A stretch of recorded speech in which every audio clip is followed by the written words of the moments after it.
Dios tiene derecho sobre todo lo creado.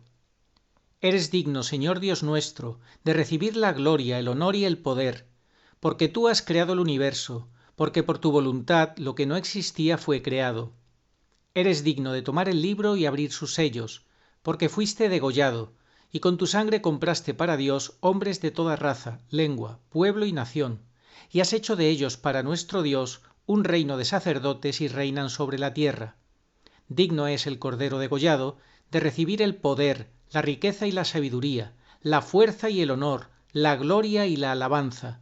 Apocalipsis 4.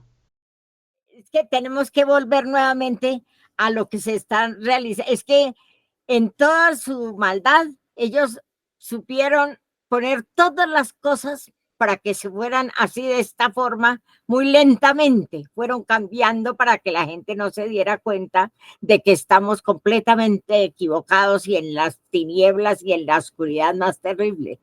Pero entonces ellos por eso y ahora ya quieren ponerlo es coercitivamente, haciendo lo que tiene usted que hacer esto, porque si no lo hace, entonces va contra mí, o lo voy a hacer yo cumplir, vulnerando la libertad que tiene, que nos ha dado Dios, porque esa esclavitud viene de Satanás, porque Dios nos dice, usted cumpla mis leyes para ser feliz, pero si usted no quiere cumplirlas, que es lo que pasa con un Estado de Derecho, yo puedo vivir mi vida cumpliendo las normas legales y no tendré problema en un gobierno de derecho, de justicia.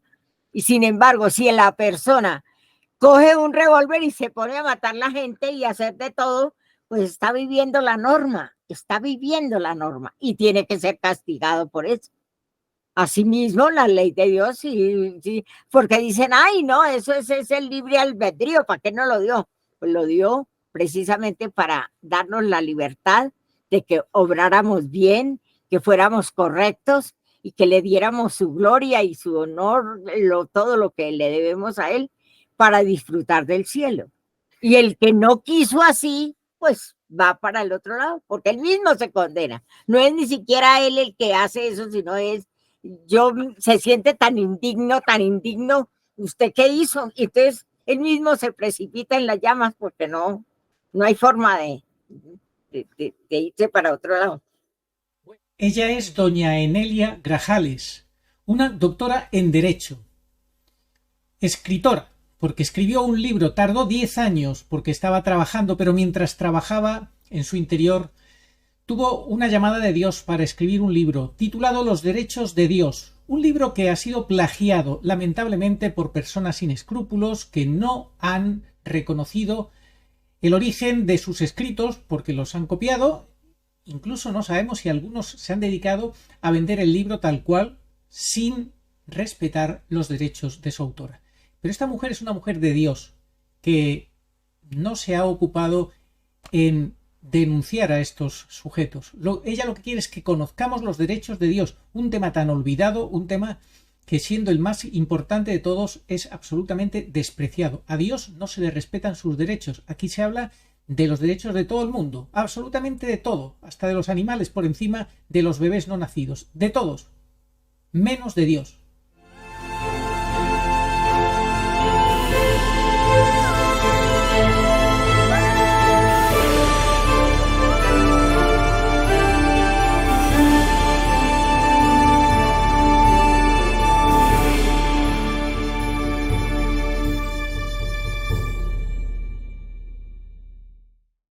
Los derechos de Dios. Doña Enelia Grajales, doctora en Derecho.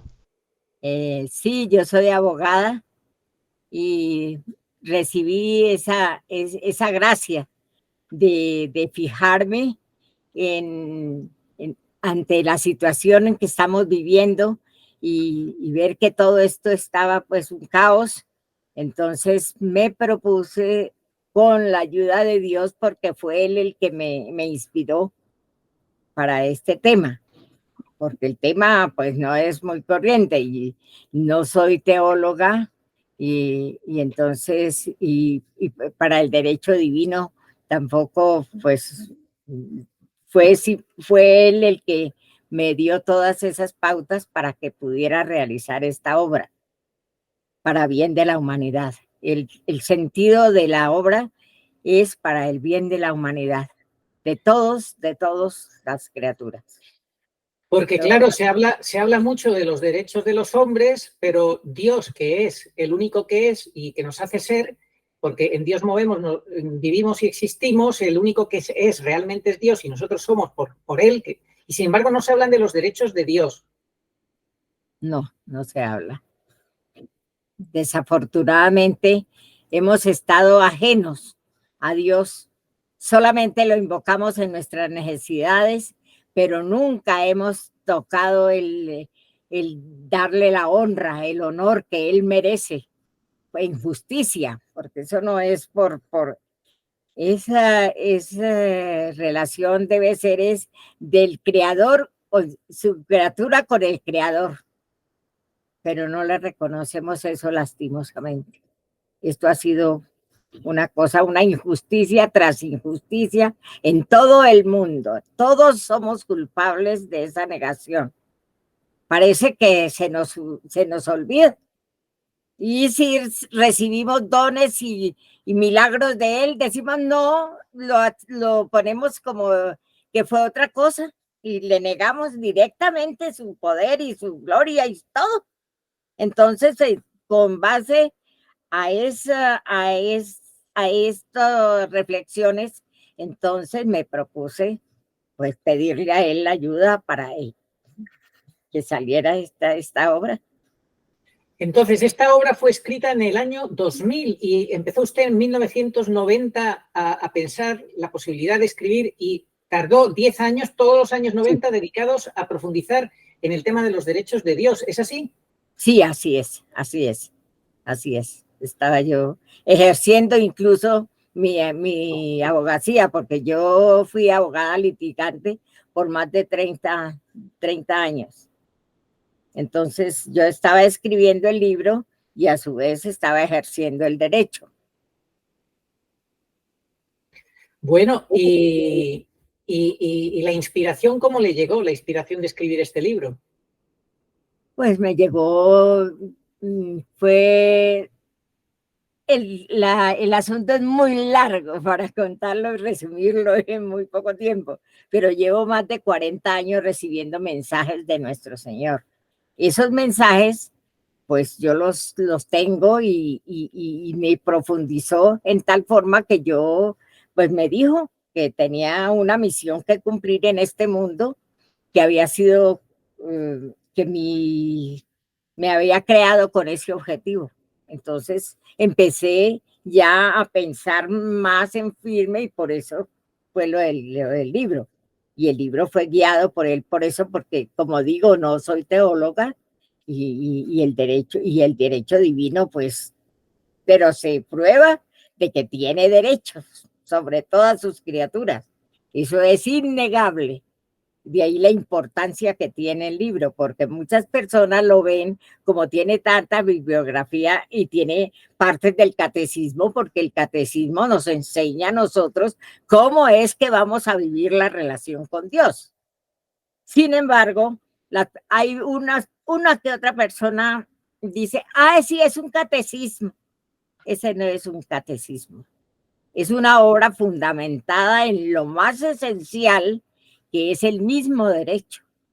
El derecho que Él tiene sobre todas sus criaturas hechas a su imagen y semejanza. Entonces no es un catecismo solamente, porque tiene la profundidad de la ley, en el sentido de que si nosotros no respetamos esas leyes, no existe el derecho.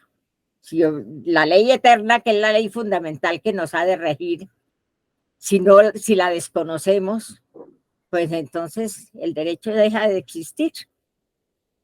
Y tiene los mismos postulados de ordenación de la razón para el bien común, dada y promulgada por quien tiene a su cargo la comunidad. Eso encaja perfectamente en las leyes humanas con relación a la ley divina. Y en estos 40 años que usted dice que lleva recibiendo locuciones o Sí, un trato íntimo especial del Señor que le va sí, dando indicaciones, cosas, sí. mensajes, ¿cuáles han sido los mensajes, digamos, como más importantes que usted podría o qué cree que el Señor, aparte de esta misión que le ha encomendado clarísimamente de hacer este libro, qué otra cosa cree usted que le ha encomendado o le ha dicho para la humanidad? Pues que hemos seguido un rumbo equivocadísimo, equivocado completamente. La criatura no ha entendido, no hemos entendido como criaturas la magnificencia y lo que Él quiere para nosotros, que es el sometimiento de nuestra voluntad a su voluntad omnipotente. Entonces nosotros andamos como ciegos en este camino. Entonces eso es lo que Él trata de que yo exprese a la humanidad claramente de que esto no es un juego. ¿Por qué? Porque nosotros tenemos unas obligaciones respecto a Él de justicia, de amor, de todas las cosas que le hemos negado para que podamos ser, no solamente llegar al cielo, que es nuestro objetivo primordial, sino también vivir en comunidad, en paz con nuestros hermanos, respetándole el derecho a cada cual. Tal cual, doña Enelia, tal cual. Es que cuando no se le da la gloria a Dios, pues el hombre está muerto, ¿no? Porque la gloria de Dios es el hombre vivo y si no le damos gloria a Dios estamos muertos, somos cadáveres andantes y pues nos estamos desfigurando, perdiendo la semejanza de Dios y estamos llevando el camino de la perdición. Entonces, bueno, lo que nos dice de que tenemos que someternos a Dios porque en justicia Él lo merece y así debe de ser. Y luego recordamos la palabra de Dios, someteos a Dios y el diablo huirá de vosotros. Si no nos sometemos a Dios, ¿qué es lo que ocurre, señora? Exactamente. Caemos en el otro extremo que es de maldad, de vulnerar los derechos a los demás, de sentir odio, rencor, muerte para el hermano. Estamos viviendo el reino de Satanás en la tierra, que es lo que no podemos permitir porque somos criaturas de él. Y como criaturas, nosotros tenemos es un fin primordial que es el cielo. Nuestra meta es el cielo, que no la hemos entendido todavía. Y usted ha dicho muy bien, fíjese que el cielo en la tierra es la Eucaristía, como dice el catecismo, y claro, ese desprecio que hay a la Eucaristía hace que no podamos vivir el cielo en la tierra. Hay una cosa que usted ha dicho muy buena y es que usted tiene una sagrada misión que el cielo le encomendó, pero es que cada ser humano tiene una sagrada misión y tiene que encontrarla y tiene que respetarla y obedecerla, ¿verdad? Exactamente. Cada uno, no solamente yo, no.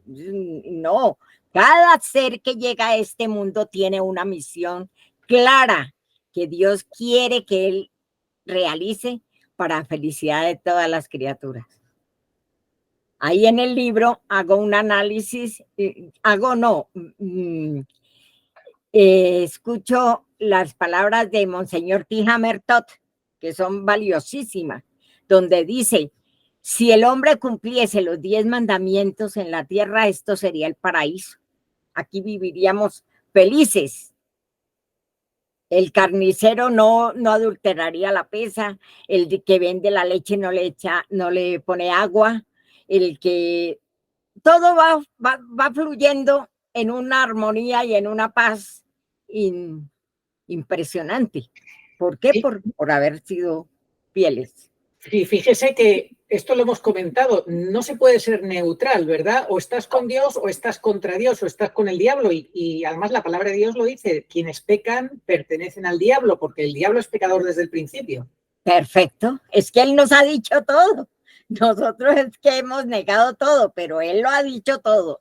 Él no ha dejado nada que no esté para que sus criaturas le obedezcamos. De acuerdo, pues entonces podemos analizar un poquito de ese libro maravilloso, Los Derechos de Dios, ¿cómo lo podemos ir analizando aprovechando esta conversación que tenemos para ir un poco abriendo boca para los espectadores? Pues diga usted. Bueno, pues yo lo estoy aquí. Que si no le puedo responder, le digo. Sí. Pero, Yo pues estoy aquí viendo algunas de las páginas, el prólogo. Dice, sí. El libro de la doctora Enelia Grajales resulta un interesante texto apologético de gran utilidad en la hora presente. Hoy, cuando toda la doctrina católica parecía sufrir un creciente proceso de adulteración, nos recuerda verdades que la Iglesia siempre enseñó, que Dios es creador, que el hombre es criatura, que esa criatura fue redimida por un Dios hecho hombre fundador de una sola Iglesia necesaria, individual y socialmente, como único medio de salud, que Dios tiene derechos y el hombre deberes. Bueno, pues esto que es el primer párrafo de su prólogo, de su libro, parece una verdad para niños de 8 años y sin embargo hay que recordarlo. Claro, claro, exactamente. Ese es el contenido. El prólogo lo hizo el doctor Alejandro Ordóñez, que fue procurador de nuestro país. Abogado. Pues sí, así es, así es. Y el gran problema que ocurre es que se le ha dado la vuelta a todo y se ha puesto el hombre en el primer lugar, por encima de Dios, y ahora Exacto. estamos viviendo pues la total impostura religiosa, definitivamente como la última prueba de la Iglesia. ¿No lo ve usted así también? Sí, cómo no. Esa es la realidad. Es ya para todo quedar nuevamente, otra vez hay que llegar casi borrón y cuenta nueva, porque esto ya no tiene vuelta atrás. Esto sigue, si no ponemos un alto y volvemos nuevamente a evangelizarnos nosotros mismos para que con ello podamos rendirle el verdadero culto a Dios y pedirle perdón y misericordia para que Él vuelva a fijar sus ojos en nosotros y así pueda existir la paz y la verdadera alegría para nosotros. Estamos muy, muy mal por haber desconocido todo esto. Tenemos que pedir perdón y misericordia, pero de todo corazón.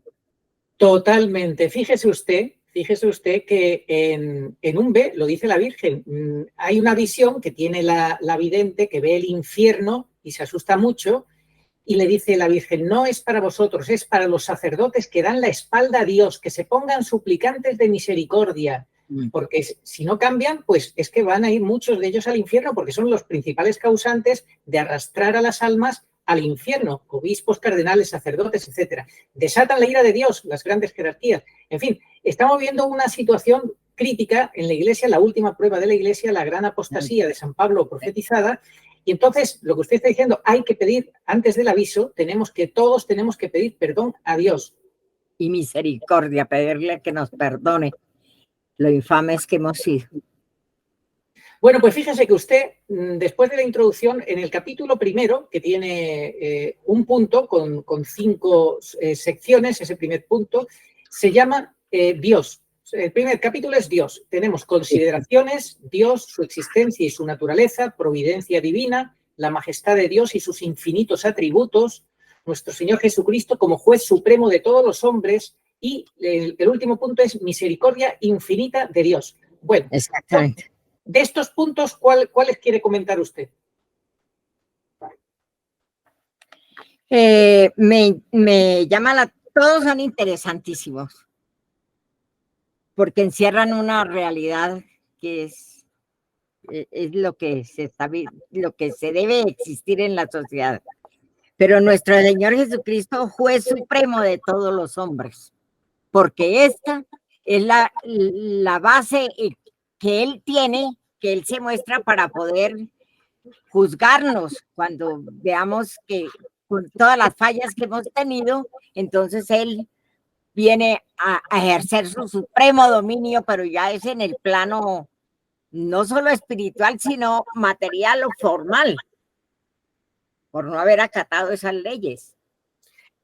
Sí, el gran problema es ese, que la gente quiere pensar que después de la muerte no va a tener un juicio, ¿no? Se va a ir de rositas. Sin embargo, todos vamos a tener que pasar por el juicio particular después de la muerte, lo dice el catecismo, después de la muerte el alma va derecha a su juicio particular. Le quiero recordar en una entrevista que le preguntaban a Bergoglio, el que va vestido de papa, pero que nosotros en este canal hemos explicado hasta la saciedad que no es papa, nunca ha sido papa, que el último papa siguió siendo Benedicto. Bueno, pues a este señor le preguntan, ¿y qué hay después de la muerte? ¿Sabe usted lo que dijo, doña Nelia? Imagínese qué barbaridad.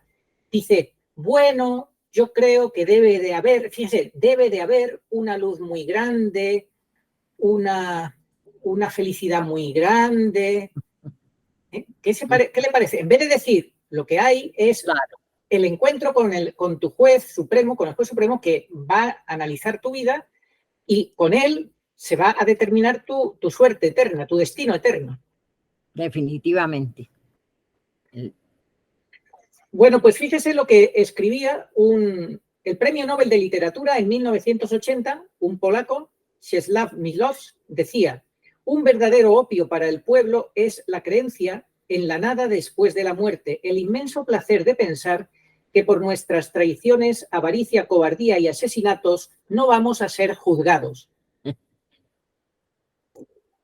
Niega la justicia de Dios, eso es negar la justicia de Dios, creer que nada nos va a pasar si seguimos en este cúmulo de impiedad y de injusticias y de soberbia y de todo.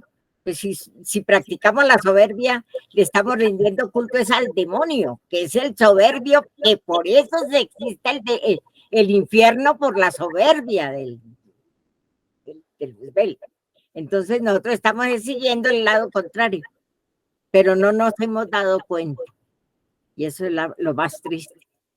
Usted fíjese que a mí me dijo una vez un sacerdote después de misa de unos 70 años, que yo fui a comentarle sobre lo que había predicado y me dijo, no, si es que Dios es tan misericordioso que te perdona sin necesidad incluso de pedirle perdón, te perdona. O sea, no, como si no hubiera necesidad de pedirle ni siquiera perdón a Dios. Entonces, ¿para qué están los 5 pasos de una buena confesión? Qué barbaridad, ¿verdad? Claro. Niegan todo. Bueno, luego vamos al capítulo 2, porque en el último punto del capítulo 1 usted hablaba de la misericordia infinita de Dios. Sí, es misericordia infinita, pero para nosotros tiene un límite. Hay un momento en el que ya elegimos definitivamente nuestro estado eterno, como le pasó a los ángeles caídos, ¿verdad? Sí, claro. Hay una definitiva que es cuando el hombre no se arrepiente y quiere ese fin para él. En ese momento él le respeta ese deseo que él tiene. Así es, doña Nelia. Vamos a ver entonces el capítulo 2, que usted lo titula Los derechos de Dios. Y tenemos primero la definición de los derechos de Dios y las características de los derechos de Dios. ¿Cómo definiría usted los derechos de Dios? Pues los derechos de Dios es el derecho que él tiene, el derecho que él tiene sobre sus criaturas hechas a su imagen y semejanza. Ahí lo defino en ese párrafo, porque ahí es donde nosotros tenemos que pues darnos cuenta de que esas leyes no son de parte obligatorias, que tienen un carácter coercitivo para poder, y implica eso, que ese carácter obligatorio y coercitivo hace que el hombre no tiene que cumplirlas. Si no lo hace por amor, si no lo hace hasta por temor, y entonces por justicia, que lo haga por justicia, porque recibe todos los bienes de su creador y le niega todo. Es que eso es elemental, eso debe estar impreso en el hombre, en su conciencia, en su psiquis. El hombre lo que ha decidido es vivir como si Dios no existiera, autoengañándose, pensando que por negar, por ejemplo, la justicia de Dios o el infierno, eso ya entonces no existe. Como yo no lo creo, pues ya no existe, ¿verdad? Perfecto, es negar la evidencia. Y luego está también aquellos que juegan a la lotería. Bueno, ya cuando me muera ya veremos a ver qué es lo que pasa, a ver qué es lo que me encuentro, a ver qué es lo que hay, a ver, como si su salvación eterna fuera una cuestión de lotería. Qué locura, ¿verdad? Totalmente, porque está jugando con lo más sagrado que tiene, que es una vida feliz, una vida placentera, viviendo al lado del Creador, en una felicidad eterna, por algo que desastroso, como es vivir en el infierno. que no tendrá fin esos dolores y esas penas tan tremendas. Niegan y no quieren saber de eso. Se les vamos a enseñar, muchas personas les dicen, mire, no haga eso porque se va a... No, no, no me hable de eso, que no me interesa. No, negar. Bueno, no sé si sabe usted que Santa Faustina Kowalska, una mística, bastantes místicos, hombres y mujeres, han visto el infierno por permisión divina para dar testimonio y ayudar a que nosotros creamos en esa realidad, que es un dogma de fe. Claro. Y ella decía que la mayoría de los condenados eran gente que pensaban que el infierno no existía. Claro. Para ir al infierno no se necesita creer en él. Allí van los que precisamente no creen que exista. Esa es otra realidad que han dicho, ¿no? Y que es muy cierta. Bueno, entonces, en este segundo capítulo, después de que usted define los derechos de Dios y las características de estos derechos, dice que son inalienables, imprescriptibles, irrenunciables, indiscutibles, perfectamente exigibles. Lo que estaba diciendo anteriormente, que no es opcional de la criatura cumplirlo. En estricto derecho debemos cumplirlos, porque nos juega algo impresionante que es la vida eterna. Eso es lo que está en juego, la vida eterna, porque lo queramos o no lo queramos, uno cuando se muere se tiene que comparar con los derechos de Dios, como si los ha respetado o si no los ha respetado, y según como sea ese examen, porque dice, el examen va a ser en el amor, dice San Juan de la Cruz, al atardecer de la vida seremos examinados en el amor. Explíquenos entonces usted cómo se compagina ese examen en el amor con los derechos de Dios. Pues conlleva muchos aspectos, porque ahí está, tiene cosas intrínsecas como es el amor que le debemos a él porque es tan bueno, es infinitamente bueno, es infinitamente sabio, que todo lo sabe, más que nosotros que no tenemos idea, nuestro conocimiento es finito, él es infinito. Entonces, todos esos atributos divinos hacen que la criatura no pueda estar por encima de él, sino al contrario, acoger esas normas y como buenos, simplemente ponernos a pensar que es la realidad y que la bondad que tiene para con nosotros es un amor infinito. Por tanto, podemos decir, doña Nelia, que todo aquel personaje, quien quiera que sea, que trate de minusvalorar los derechos de Dios, las leyes de Dios, quitarle importancia, decir que no son absolutos, etcétera, etcétera, podemos calificarlo como enemigo de Dios. Es un enemigo de Dios y perdón, pero es un ser completamente equivocado. Porque si leyera, es que tenemos también una falla. Como católicos y como seres humanos, casi no leemos de las cosas de Dios. Entonces, no sabemos ni queremos saberlo. Entonces, al no tener eso, entonces no hay una conexión en lo que creemos con lo que debe ser. Y creemos cualquier cosa que se nos ocurra. Pero no, eso no es así, porque tenemos que mirar primero las características de Dios. ¿Quién es el Señor? ¿Quién que nos creó? Pero no se remiten al Génesis, no les interesa, o creen que es un cuentico para niños. Eso no es una realidad. Y entonces todo lo demás... Claro, cuando no se cree en el pecado original, todo se viene abajo. Al no creer la base de nuestra fe, que arranca de ahí, desde el pecado original, la creación, Dios todo lo hizo bueno. Y, por ejemplo, pues ya sabe usted esa gran mentira cuando dice, no, Dios te quiere así, Dios te ha hecho así. Eso es falso. Dios no te ha hecho pecador. Dios no te ha hecho pecador.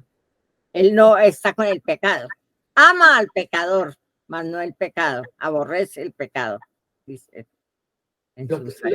Y lo que ama sobre todo es la imagen de su hijo en el pecador. Lo que quiere es que el pecador se convierta en imagen de su hijo. Perfecto. Bueno, luego seguimos analizando este Oración a Nuestra Señora de todos los pueblos. Señor Jesucristo, Hijo del Padre, manda ahora tu Espíritu sobre la tierra. Haz que el Espíritu Santo habite en el corazón de todos los pueblos, para que sean preservados de la corrupción, de las calamidades y de la guerra. Que la Señora de todos los pueblos, que un día era María, sea nuestra abogada. Amén. Oración dada por la Virgen Santísima al Padre Gobi para pedir el segundo Pentecostés. Ven, oh Espíritu Santo, ven a cambiar la faz de la tierra. Ven pronto. Ven, en estos los últimos tiempos. Ven ahora que la gran prueba ha llegado. Ven y tráenos tu segundo Pentecostés, a fin de que nuestros ojos puedan contemplar tu mayor prodigio de los nuevos cielos y de la nueva tierra. Amén. Señor, tú nos darás la paz, porque todas nuestras empresas nos las realizas tú. Isaías 26:12. Ni ojo vio, ni oído oyó, ni mente humana puede imaginar lo que Dios tiene preparado para los que le aman. 1 Corintios 2:9. Estamos como ovejas sin pastor. Mateo 9:36. Pero Jesús cumple su promesa de no os dejaré huérfanos. Juan 14:18. Y viene a nosotros en este desierto de soledad y confusión por medio de su madre, la divina pastora, nuestra Madre y Señora, la Virgen pura y dolorosa en Umbe. Ella viene para toda la humanidad. Demos gracias a Dios y tomemos en serio sus avisos y enseñanzas. Catecismo Iglesia Católica 675. Antes del advenimiento de Cristo, la Iglesia deberá pasar por una prueba final que sacudirá la fe de numerosos creyentes. La persecución que acompaña a su peregrinación sobre la tierra desvelará el misterio de iniquidad bajo la forma de una impostura religiosa que proporcionará a los hombres una solución aparente a sus problemas mediante el precio de la apostasía de la verdad. La impostura religiosa suprema es la del anticristo, es decir, la de un pseudomesianismo en que el hombre se glorifica a sí mismo, colocándose en el lugar de Dios y de su Mesías venido en carne. Al que me reconozca ante los hombres, yo lo reconoceré delante de mi Padre que está en los cielos, y al que me niegue ante los hombres, yo también lo negaré delante de mi Padre que está en los cielos. Evangelio según San Mateo, capítulo 10, versículos 32 al 33. Sí, vengo pronto. Amén. Ven, Señor Jesús. Apocalipsis 22:20.